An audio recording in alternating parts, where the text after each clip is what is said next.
Hello everybody, I am the Desert Squiddo and welcome to, of course, my brand new review series, a fresh new take on my review series where I give you absolute good opinions and 100% video game facts without even any of the non-boring stuff. And today I've got a bit of a situation today that I'm going to be starting off this new series with, of course, a brand new, with one thing that I haven't done before. Yes, that's right, a console review. And this is a system that Nintendo released over a year ago. Well, nearly a year and a half now. I think it's a year and a half. I can't remember. But anyway, 18 months since the release of their new system, it has been a huge success. And basically keeping up with, of course, the likes of not only Microsoft, but also Nintendo as well. Ladies and gentlemen, it is time for me to review the game console that a lot of you have been wanting me to do. Yes, ladies and gentlemen, this is it. My Nintendo Switch right here. Yeah, I've got this fella since launch day, and it has seen better days, but I still think I still love this system, and it's definitely, I've been taking this fella quite a lot out of the go, and my goodness gracious me, it's an amazing system, and I'm going to be honest with you, it has been a few marks there, if you can see, but the fella still keeps on going, and honestly, myself, my Switch is really still going strong. Unlike a certain scrub who broke his deliberately on purpose, but that's not about that guy, it's about the Nintendo Switch. So ladies and gentlemen, let's have a look at the Nintendo Switch and see what we have and what we're dealing with today. Well folks, it's quite the surprise that I'm finally diving in on what is Nintendo's most ambitious and incredible technical achievement that the world has never seen before. A hybrid video game console, both a home console and a handheld. It's quite something that even Sony or Microsoft has never attempted, and I'd be damn surprised if Valve ever did a console like this. But with that being said, why is the Switch so damn amazing, or why does everyone like it so much? Well, it's all thanks to its numerous advertising campaigns, a robust first-party and third-party lineup of games released so far, the Joy-Con controllers that you can detach from the console and play with multiple controller options, and how the console is able to have games that the Wii U is never ever was able to have. Well folks, it's a little more than just that, so let's dig deeper into the console genesis. The whole concept was envisaged in 2014 by Nintendo's then president Satoru Iwata, who, after overseeing the poorly selling Wii U, decided to shift Nintendo's direction into designing the Switch's concept of multiple modes of use, including controller options. The initial codename for the Switch was Project NX, but for most of the time the development remained a secret. In October 2016, the NX became the Switch, and a teaser trailer showed off gameplay for games such as Mario Kart 8 Deluxe, The Legend of Zelda Breath of the Wild, Super Mario Odyssey, Splatoon 2, and a host of third-party titles such as Skyrim, amongst many others. When the console launched, it was an instant success, selling over 3 million units in its launch month alone, and as of this review, the Switch has sold nearly 20 million units worldwide, and still going strong. Well, let's take a look at the console's features, shall we? First of all, the picture doesn't lie, this is a tablet-like console, so not only does it have the features of a home console, but also a handheld with tablet features. One distinctive feature that separates this one from the usual typical tablet has got to be the Joy-Con controllers. You can either use them attached to the tablet or play them detached with controlling them separately, or even using the Joy-Con grip that comes with the console. You have some of your usual Nintendo setups like the bumper and trigger shoulder buttons, the A, B, X, Y configuration, and the control sticks. But one unique feature that is different to previous Nintendo consoles is the capture button, which not only you can use to take snapshots, but also 30-second highlights, and I'm baffled why that's only restricted to that, but I'll get to that in a bit. To make things more baffling, however, is the D-pad is replaced by a Nintendo 64 style setup on the left Joy-Con, and it really confuses me of why the D-pad was never there in the first place. Luckily, Hori made a D-pad version, and even Nintendo are releasing NES Joy-Cons with a D-pad on them, but they're only restricted, of course, to the NES games, which I'll get to in a bit. However, you can also get other controllers such as the additional Joy-Cons and Pro controllers, which are sold separately, so if you want to go the traditional controller route, do get a Pro controller. I have the Splatoon 2 one, it really works wonders for me with certain games. I do use the Joy-Cons, however, when I take my Switch on the go, but for home console purposes, such as recording footage for my Nintendo Switch LPs and reviews, I'm using this beauty a lot. Okay, so in terms of games, well folks, we're going back to having cartridges in a home console for the first time since the Nintendo 64, and it slots into the cart slot like the DS and its successor, the 3DS. However, the games are either around the same price or more expensive than Nintendo's rivals due to cartridge production costs, but then again, it's the price worth paying, folks.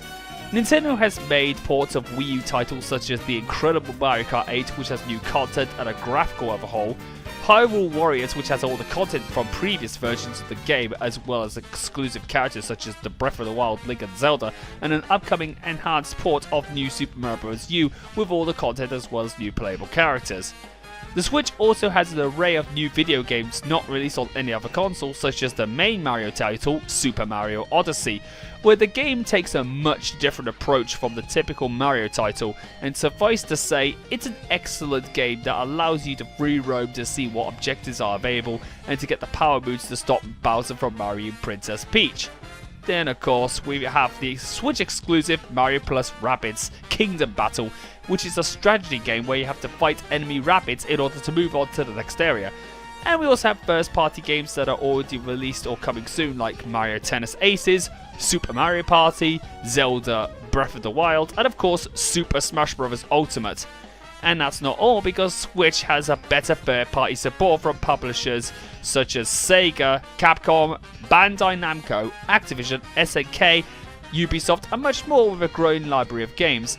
I'm pretty sure that the Switch will overtake the Xbox One's lifetime sales pretty soon. The Nintendo Switch used to have free online from its launch day to September 2018, but as of this review, the Nintendo Switch now has an online subscription service which has launched last week. Some people have really been up in arms, getting worked up, and even become DSP to tell Nintendo to go themselves. Honestly people, this isn't worth getting stressed or having a heart attack over. Nintendo are new to the concept and will be able to introduce new features in due time. Please just calm down and just take a deep breath, for Christ's sake. As for me, I didn't have much problems with the service, but my gripe with the service is probably because it's a bit bare bones at the moment, and some people are either holding it off due to the lack of features compared to Sony or Microsoft, because they can't afford it or because their parents have other things to worry about, like having a roof over their heads. And while I understand some people have other things to worry about as a reason to not get the subscription right now, others' reasons seem to be completely out of line and would rather want Nintendo to be shut down, as if they are either COD, FIFA or Microsoft fanboys. You do get the following stuff with the service: cloud saves, which work from the majority of titles, online gaming, a growing list of NES games, exclusive offers, and new features for the Nintendo Switch phone app. And like what I said, more features will be announced further down the line, so please people, don't be elitist gamers like Darkside Phil. Nintendo are not magicians, give them a chance to prove that the service can work. But that's my rant about the debate that's never ending, for Christ's sake. Nintendo also has built-in features such as being able to capture photos of in-game action, and since an update from the 19th of October last year, brought in a video game capture which only records up to 30 seconds of footage, and it sucks that you can't upload it to YouTube or have a longer run time or even record time, unlike what you could do in games like in Mario Kart 8 and Smash Bros. For the Wii U. You can upload your photos and footage to Facebook and Twitter, though it would be great if there was an option to upload video footage to YouTube. But then again, that's a minor gripe of mine. The Switch did, however, have some teething problems with early released units, which ranged from dead pixels and scratched screens while attempting to dock the consoles, to connectivity issues with the left Joy-Con and bricked switches due to usage of third-party docks.